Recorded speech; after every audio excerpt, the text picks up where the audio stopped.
ගෞරවනීය මහා සංඝරත්නය අවසර අන්‍යාගමික පුජ්‍යතුමන්ලාගේ අවසර රැස්ව සිටින සම්භාවනීය තමුන්වහන්සේලා සියලු දෙනාගේම අවසරයි. ඉමිතියාස් නිහතමානී බුද්ධිමතෙකි. සිංහල ඉංග්‍රීසි දෙමළ භාෂා තුනෙන්ම කතා කළ හැකි පාර්ලිමේන්තු මන්ත්‍රීවරුන් ස්වල්ප දෙනා අතරින් කෙනෙකි. මගේ වචන නෙමෙයි පාර්ලිමේන්තුවේ විශ්‍රාමික මහ ලේකම් නිහාල් සෙනවිරත්න මහත්මයා ඉමිතියාස් බකීර් මාකර් මහත්මයාව හැඳින්වුවේ එහෙමයි. ඉමිතියාස් බකීර් මාකර් මහත්මයා කරන කතාව ඔබතුමන්ලා උන තරම් අහලා ඇති. මම එතුමාගේ කතාවක් මුල් වරට ඇහුවේ අවුරුදු 55කට විතර ඉස්සර වෙලා. එදා මට හිතුණා අනේ මටත් පුළුවන් නම් ඉමිතියාස් බකීර් මාකර් මහත්මයා වගේ කතා කරන්න කියලා. මං ඒ සිහිනේ සබා කරගත යුතුයි කියලා මට හිතුණා. ඉමිතියාස් බකීර් මාකර් මහත්මයා මුල්වරට පාර්ලිමේන්තුවට එන 1988 වර්ෂයේදී. එදා එතුමා කරපු කතා සියල්ලම එක්කව කරලා ඒ කතා ස්වල්පයක් ඉන්න ඇති එකතු කරලා මගේ හද ගැස්ම කියලා එතුමාගේ පොතක් නිර්මාණය කළ තිබුණා. මම ඒ පොතත් කියවලා තියෙනවා. ඊට පස්සේ මම කියුවා අද දොරට වදින ඒ පොතත් මම කියුවා. ඉමිතියාස් බකීර් මාකර් මහත්මයාගේ කතා ගැන බලනකොට එතුමාගේ හැම කතාවක්ම ඉතාමත්ම ඉස්සර ආනන්ද විද්‍යාලයේ විවාද කණ්ඩායමේ සමාජිකයෙක් ලෙස එතුමා කතා කරන අවස්ථාවේ වුණත් ඒ කතාවල පුදුම ශක්තියක් තිබුණා. එතුමා විශ්වාසකින් තමයි ඒ කතා කරේ කියලා අපිට හැඟී ගියා. මේ කතා දිහා බැලුවාම මම හඳුනන ඉමිතියාස් බකීර් මාකර් මහත්මයා මට තාත් හොඳට කැපී පෙනුණා. නීති විද්‍යාලයේදී එතුමාව මම හඳුනගත්තේ 1976 වර්ෂයේදී. මොකද එතුමා නීති විද්‍යාලයට ආවේ පහුවෙලා ඉස්ලා ගිහිල්ලා එතුමා කැලණිය විශ්වවිද්‍යාලයේ උපාධියක් කරලා ඒ උපාධියෙන් පස්සේ තමයි එතුමා ආවේ. ඉතින් ඉමිතියාස් බකීර් මාකර් මහත්මයා කරලා තියෙන කතා පිළිබඳව විවරණයක් කිරීම මම හිතන්නේ මේ අවස්ථාවේ සුදුසු වෙන්නේ නැහැ. ඒ තරම් විශිෂ්ට විවරණයක් කිරීම අවශ්‍යතාවයක් නැහැ. නමුත් මා විසින් කිව යුතු කරුණු කීපයක් තියෙනවා. ඒ කරුණු කීපය ප්‍රකාශ කරලා මම නිහඬ වෙන්නයි මම බලාපොරොත්තු වෙන්නේ. ඉමිතියාස් බකීර් මාකර් මහත්මයා ජනසන්නිවේදනයට ඉතාමත්ම හිතවත් කෙනෙක්. මාධ්‍ය නිදහස පිළිබඳව ඉතාමත්ම තදින් ක්‍රියා කරපු කෙනෙක්. මම දන්නේ නැහැ ඉමිතියාස් මහත්මයා මේක දන්නවද කියලාවත්. එතුමාගේ ගුරුවරයෙක් හිටිය කැලණිය විශ්වවිද්‍යාලයේ එඩ්වින් ආර්යදාස කියලා. එඩ්වින් ආර්යදාස මහත්මයා සමග මම කතා කරනකොට වරක් ඉමිතියාස් මහත්මයා මාත් එක්ක මගේ මිත්‍රයෙක් කියලා දැනගෙන මට කිව්වා ඉමිතියාස් බකීර් මාකර් කියන්නේ දක්ෂම ශිෂ්‍යයෙක්, ජනසන්නිවේදනයට කැපවෙච්ච කෙනෙක්. ඒ වගේ මිනිස්සු තමයි අපිට ඉන්න ඕනේ කියලා එතුමා මට කිව්වා.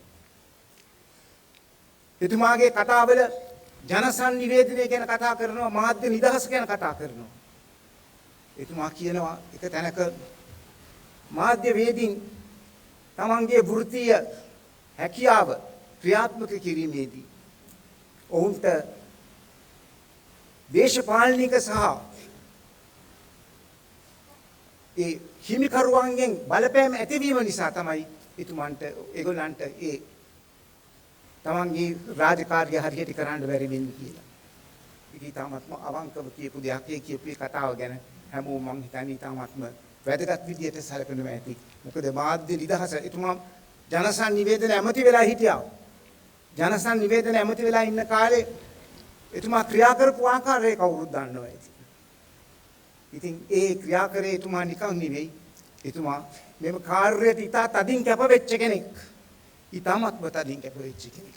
මං කුලින් කිව්වා නිහාල් සෙනවිරත්න මහත්මයාගේ වදන් පෙළක්. ඒ වදන් පෙළේ ඉමිතියාස් බකීර් මාකර් නිහතමානී බුද්ධිමතෙක් කියලා. ඒ වගේ නිහතමානීකමක් මම නම් කවදාක්වත් දැකලා නැහැ. කතානායකතුමාගේ පුතාත් නිකන් පාසල් ශිෂ්‍යයෙකුත් ඒ දෙන්න අතර කිසිම වෙනසක් මම දැක්කේ නැහැ. ඒ වගේ නිහතමානීකම් අපිට ඊටාත්ම තදින් අගය කරන්න පුළුවන් දේවල් කියලා තමයි මම හැමතිස්සෙම විශ්වාස කරන්නේ. ඉමිතියාස් බකීර් මාකර් මහත්මයා නබිතුමාගේ ධර්මයේ ඊටාත්ම හොඳින් අනුගමනය කරපු කෙනෙක්. අනුගමනය කරන කෙනෙක්. හොඳ ඉස්ලාම් භක්තිකයෙක්. නමුත් එතුමාගේ කතා දිහා බලන්නේ කතාවල ධම්මපදය හැම තැනකම තියෙනවා. අද ඊයේ නෙමෙයි ධම්මපදයේ එතුමා උපුටා දක්වන්නේ ඉස්සර පාසල් විවාද කණ්ඩායමේ ශිෂ්‍යෙක් හැටියට. තංච කම්මං කතං සාදු යංකත්වා තානුතප්පති යස්ස පතිතෝ සුමනෝ විපාකම් පටිසේවති. එතුමා දහන ධර්මයක්. සාරංච සාරතෝ ඤත්වා සාරංච අසාරතෝ තේසාරං අධිගච්ඡanti සම්මා සංකප්ප ගෝචර. ඒ අනුව තමයි අපි ස්වාමීන් වහන්සේ ඉමිතියාස් බාකිරුණාකර මහත්මයාගේ ජීවිතේ හැඩගැස්ලා තියෙන්නේ. මෙතන ඉන්න බොහෝ දෙනෙක් දන්නව ඇති. සමහර අය නොදන්නවත් ඇති. ඉමිතියාස් බාකිරුණාකරගේ මහත්මයාගේ චරිතය හැඩගස්වන්න අප්පමාදෝ අමත පදං පමාදෝ මච්චුනෝ පදං අප්පමත්තා නමියන්ති යේපමත්තා යතාමතා කියන ගාථාව කොච්චර ඉවහල් වුණාද කියලා මෙතන ඉන්න හුඟක් අය දන්නේ නැතුව ඇති. එතුමාගේ කතාව වලින් පැහැදිලි වෙන විදිහටම එතුමා ළඟ ભેද නැහැ. ආගම් ભેද නැහැ. එතුමා හැම අවස්ථාවෙදීම පුළුවන් හැම අවස්ථාවකදීම කවියක් කියලා කවියකින් සභාව රසවත් කළ තමයි එතුමා කතා කරන්නේ. මේ ළඟදී අභාව ප්‍රාප්ත වෙන මහාචාර්ය නිමල් සිල්වා මහත්තයා මට කිව්වා පාලිත දන්නවද කතාවක්? මිනිසා කලාතුරකින්වත් හිනහෙන්නේ කවියා නිසා බව ටික දෙනෙකුයි දන්නේ කියලා. ඒක සත්‍යම සත්‍ය කවියක්.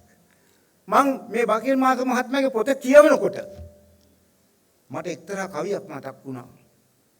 ඒ කවිය මං හිතන්නේ මේ සභාවට මම කියන්නම්. ඒ කවිය තමයි යදියකි පොහොසතකි දිලිඳකි බලවතකි සැඩොලකි නිවටයකි කුලෙතකි සිරිමතකි කිව හැකි එකම උරුමය සහ එක ගතකි මිනිහෙකි මේ බෙදුරේ වූ පුදුමම සතකි කියලා මීමන ප්‍රේමතිලක මහත්මයාගේ කවියක්. මිනිහා තමයි ඒ වගේ බෙදිච්ච. නමුත් ඒ වගේ බෙදිච්ච නැති මිනිස්සුත් ඉන්නවා කියලා කියනවා නම් මම ඕනම සභාවක විශ්වාසයෙන් කියනවා ඉමිතියාස් බාකිරුණාකර මහත්මයා වගේ බෙදුනේ නැති කෙනෙක්. හැමෝටම එක ලෙස සමාන සැලකපු කෙනෙක්. එතුමාගේ කතාවන් කියවනකොට හොඳින් පැහැදිලි වෙනවා. එතුමා කිසිසේත්ම බෙදිච්ච කෙනෙක් නෙමෙයි. හැමෝටම එක වගේ සැලකන කෙනෙක් කියලා. දෙනින් සාමිවරයා කියලා තියෙනවා. දෙනින් සාමිවරයා කියලා තියෙනවා ඔබ මේ තරුණ සාලි පිරිස් මහත්තයා දන්නවා මේ කතාව. තරුණ නීතිඥවරුන්ට කියලා තියෙනවා ඔබ අධිකරණයට අවංක විය යුතුයි. ඔබ ඔබගේ සේවාදායකයන්ට අවංක විය යුතුයි. මම හිතේ මේක කියනකොට මට ලැජ්ජාත් හිතෙනවා. මොකද මහාචාර්ය ජී.එල්. පිරිස් මහත්තයා මෙතන ඉන්න අපේ ගුරුවරයා. ඔබ අධිකරණයට අවංක විය යුතුයි. ඔබ ඔබගේ සේවාදායකයාට අවංක විය යුතුයි. ඒ සියල්ලටම වඩා ඔබගේ හෘද සාක්ෂියට ඔබ අවංක විය යුතුයි කියලා. හෘද සාක්ෂියේ වැදගත්කම ඒකයි. හෘද සාක්ෂියේ තියෙන වැදගත්කම ඒකයි. එතකොට මේ වගේ චරිතයක් ගොඩනගා ගැනීම සඳහා අපේ මිත්‍රයාට ඉමිතියාස් මහත්මයාට නොයෙකුත් දේවල් උපකාරී වෙලා තියෙනවා. ඒ උපකාරී වෙච්ච දේවල් මේකේ අපිට දකින්න ලැබෙනවා මේ කතාව. ඒ කතාව මං හිතන්නේ පුළුවන් තරම් ප්‍රචලිත කරන්න කියලා මම ඉල්ලා සිටිනවා. ඒ පුළුවන් තරම් ප්‍රචලිත කිරීම තුළින් ජනතාවට ලොකු අදහසක් ඒවා තුළින් ලබා ගන්න පුළුවන් කියන එක මම ඉතාමත්ම ප්‍රබල ලෙස විශ්වාස කරනවා. මම එක කතාවක් කියනවා මේ සභාවේ ඉන්න අයගෙන් මේ ප්‍රශ්නය අහනවා. කවදාක්වත් දැකලා තියනවාද ඉමිතියාස් බාකිර් මහත්තයා ආවේගශීලී වෙනවා? කවදාක්වත් මම දැකලා නැහැ. මම අවුරුදු 55ක් විතර මම ආශ්‍රය කරලා තිනවා. කවදාක්වත් මම දැකලා නැහැ. ආවේගශීලී භාවයක් නැහැ. කවදාක්වත් මම දැකලා නැහැ. ඒත් අබ්දුල් කලාම් ජනාධිපතිතුමාට කිව්වා සමහර මිනිස්සු මිනිහෙක් ඇහුවා යාගෙන් ඔබතුමා තරහ යන්නේ නැහැ නේද කියලා. එතකොට අබ්දුල් කලාම් ජනාධිපතිතුමා අපෝ මට තරහ යනවා. නමුත් මගේ ශක්තිය තියෙනවා ඒ තරහ පිටට නොපෙන්නා ඉන්න කියලා. ඉතින් ඉමිතියාසුත් ඒ වගේ වෙන්න ඕනි සමහර වෙලාවට. ඒ වගේම තමයි ඉමිතියාස් බාකිර් මහත්මයා තරහකාරයෝ නැහැ. ප්‍රබල දේශපාලන විරුද්ධ දේශපාලන මතධාරීන් එතුමාගේ යාළුවෝ. ඉස්සර නීති විද්‍යාලයේ නීති ශිෂ්‍යෝ නීතිඥවරු විතර ඉන්නවා නම් අර ස්වර්ණක්කාගේ කැන්ටිමේ තේකෝප්පයක් බිවි එතුමා කතා කර හිටියේ කාත් එක්කද? මහින්ද රාජපක්ෂ, මහින්ද විජේසේකර, සරත් කොංගහගේ එච්.ආර්. මිත්‍රපාල ප්‍රබල වාමාංශිකයෝ. නමුත් එතුමා ඊයත්මත් එක්ක ඊටමත් සුහද ලෙස කතා කරා. සුහද ලෙස එතුමා හැසිරුණා. ඉතින් ඒ වගේ චරිතයක් අපි කවුරුත් අගය කරන්න ඕන චරිතයක්. ඒ වගේ චරිතයක් විශිෂ්ට චරිතයක්. මේ දීලා තිබෙන ග්‍රන්ථ මේ කතා එකතු කරලා ඒවා ප්‍රචලිත කිරීම මම හිතන්නේ ඉතාමත්ම වටිනවා.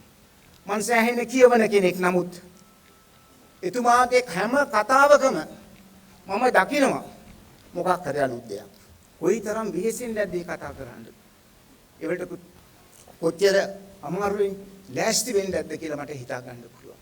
ඉතින් අවසාන වශයෙන් මම කියන්නේ ඉමිතියාස් බාකිර්මාකර් මහත්මයාට ශක්තිය ලැබේවා, සුවය ලැබේවා. ඒ ශක්තිය සුවය තුලින් අපිට සේවය කරන්න එතුමාට හැකි වේවා කියලා. එතුමා ගැන මට මතක නෑ කවුද කී මහත්තයා කියලා එක මහත්මයෙක් කියලා තියෙනවා. The best of him is yet to come කියලා. That's absolutely true. The best of him is yet to come. And I hope that they will take good, those who matter will take notice of that. And Mr. Imitiyaz Bakirmakar goes even further.